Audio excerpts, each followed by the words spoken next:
এর কোরবানির সময় যখন গরু জবাই করো, একটা গরুর সামনে ছুরি দেখাইও না, নিষেধ, গরু কষ্ট পাবে। এক গরুর সামনে আর একটা গরুরে জবাই করবা না, গরু কষ্ট পাবে। গরুটারে রশি দিয়া বাইদা জমিনের মধ্যে শোয়াইয়া 1 সেকেন্ড দেরি করবা না।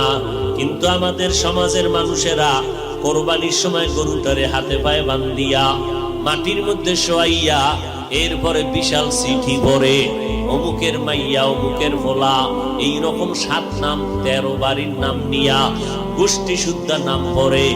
অমুক একজনের নাম আব্দুর রহমান, নাম পড়ল, বাবার নাম, মায়ের নাম, ওয়ার্ড, এরপরে থানা, এরপরে জেলা। কিও এত নাম কেন? আমার এই নামে তো অমুক জেলায় আরো থাকতে পারে। যদি এই জেলার নাম না কও তাহলে আমার দোয়া তো আর এক জেলায় চলে যাইব। এই জন্য আমার গোষ্ঠী শুদ্ধ সব নাম ক।